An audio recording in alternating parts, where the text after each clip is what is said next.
Firstly, let's understand what it means to actually have no self. The descriptions that you've probably heard about having no self, probably that there's no individual, there's no decider, there's no chooser, there's no doer, there's none of this stuff going on. It almost sounds dissociative. If you hear these descriptions of having no self, it probably sounds dissociative to you. And a lot of people, have made videos after they've had some kind of no self-realization, like straight after it, and try to describe some kind of cessation of something. And the most interesting thing is that we have to understand that there are different levels or deepenings, you could say, of this understanding. And just having no self, I'm trying to think of the best way to phrase this. Having no self as a goal is not a noble goal, in my view.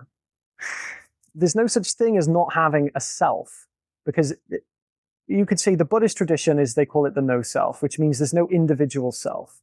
And then you have the Advaita tradition, the Vedantic tradition, which is the self, right? The Atman, the Brahman. So they're the same self. You don't lose your sense of self. So the fear of having no self is an illusory fear based on an illusion of what it might look like to have no self. It just means to not believe yourself is limited. That's what no self is. It means that you, who currently believes you're limited, then doesn't believe you're limited. There's only one you. You don't lose that you. You realize this, right? You don't lose you. In fact, you shine more brightly. Whatever you are is you. There's no other way around it. There's no other way to say it. You are simply you. There's no illusory you. There's no egoic you. There's only one you. And that you, either you believe it's limited and therefore you'll behave in a certain way and do certain things that convey this limitation, or you don't believe it's limited and you will naturally express, you could say, enlightened qualities, which are qualities of peace, compassion, love, and understanding. And even then, not always, because there's a lot of people now who don't believe themselves to be separate, who they still fall into the trap of separation. The reason why is because unless we sufficiently integrate the intellect, we recreate the same beliefs in separation, which is an amazing thing to realize, right? Think about that. It doesn't matter what experience you have. If you haven't integrated the intellect, your intellect, the same intellect that created separation when you were born to when you were in your early 20s to whatever, is just recreating it again. You see? It's like... So you have to understand the path of understanding itself is the path of removing knowledge, which is a very important path, very important side of this path. Without that, all the work you do kind of goes to shit. And I've seen it happen. With people that I admire and respect. So, we need to really take this with a handful of salt. So on the path, though, me saying this isn't going to just make the fear disappear, because it's a natural fear to have. It's very natural to fear the disappearance of yourself when you believe yourself is limited. There's this unconscious belief that if your belief in being an individual disappears, you will disappear with it. That fear is very real, but it's not, when I say the fear is real, the event isn't real, but the fear is. It's a real fear in the sense of, it's a very natural thing to fear. You're not going to get around the fear. Now, the idea is that you think that I'll make a video, or someone will make a video, or you'll read it in a book that will make you stop the fear completely, right? This is the belief that you have. Obviously, you have the belief. I'm not even making an assumption here. It's a guarantee, because you wouldn't be clicking on this video otherwise. So with my supreme intuition, you believe that you will find some information that will make the fear disappear. I am here to tell you now, to make this much easier and simpler than it would be otherwise. That will never happen. Nobody, not me, not Muji, not Rupert Spira, not anybody on YouTube at all is going to make a video or tell you something which will stop the fear. Ever. That's a given. Absolutely ain't happening. Okay? That's the first thing to see.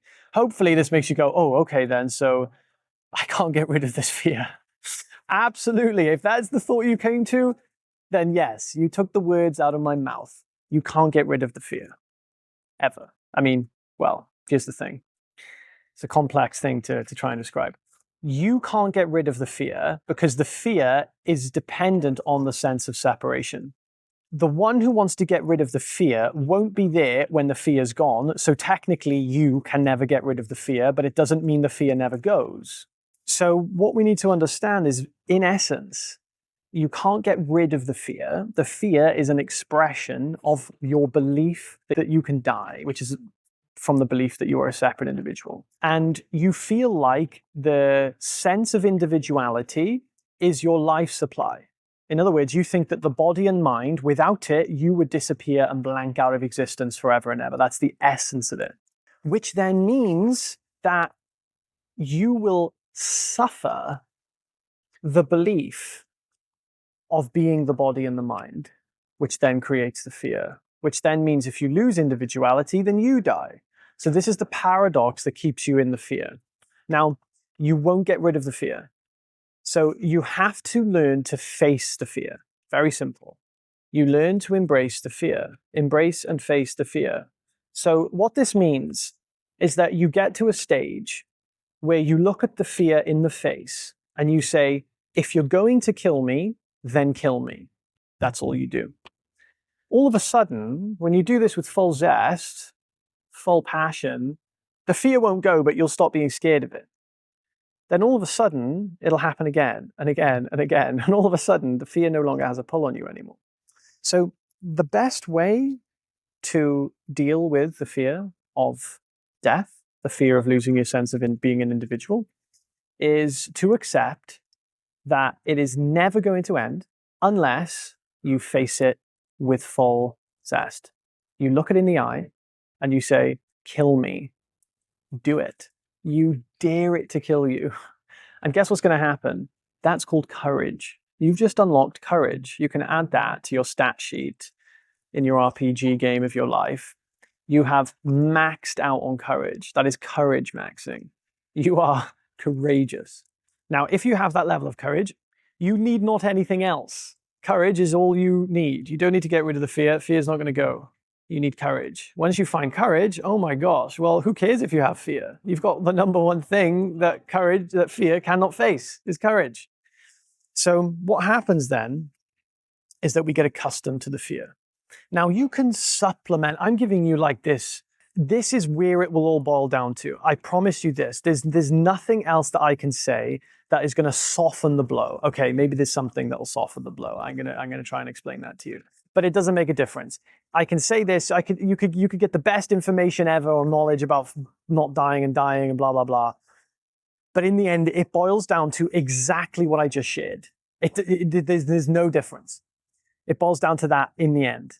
Now, how can you soften the blow? Let me now I'll feed the side of you that still wants to know the alternative. So to soften the blow, you need to get accustomed to being in your pure condition, which means you want to get accustomed to naturally and consciously, you could say, dissolving this belief in separation.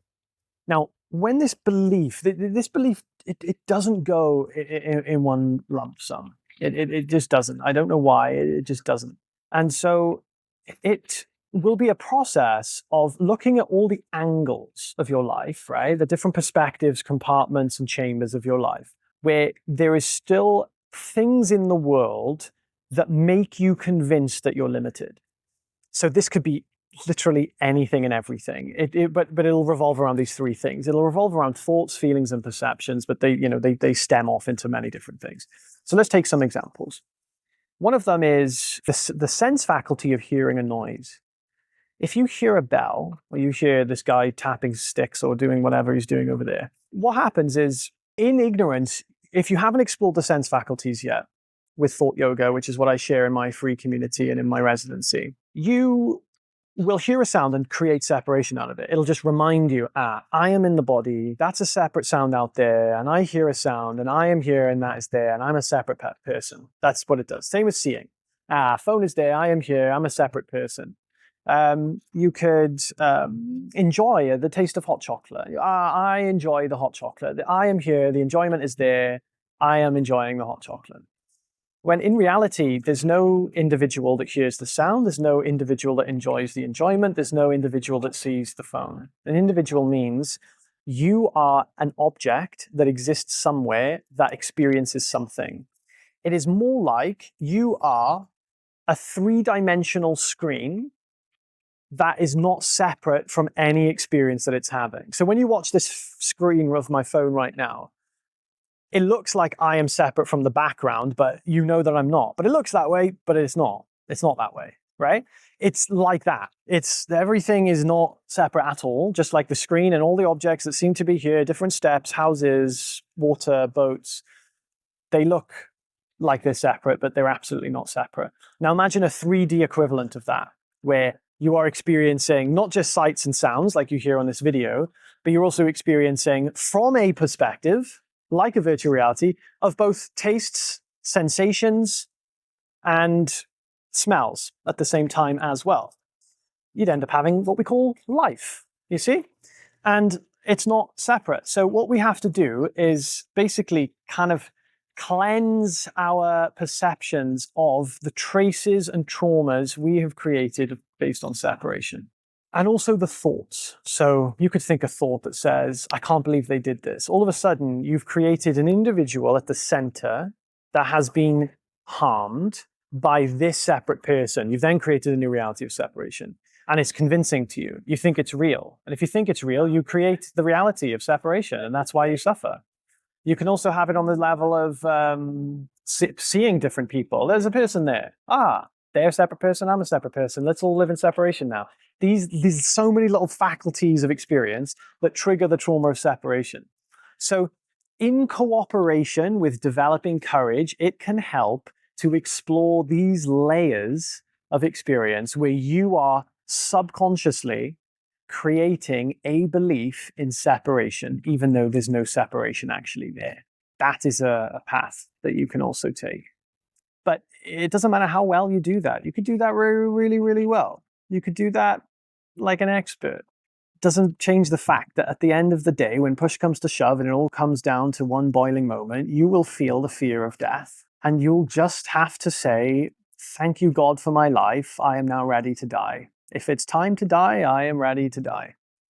That readiness to die is basically the complete surrendering of the separate self. It's truly the path of love. That's really where the path of love dawns upon you. And now, the reason people don't make growth or progress on the spiritual path is for one reason. They're not willing to die unto themselves.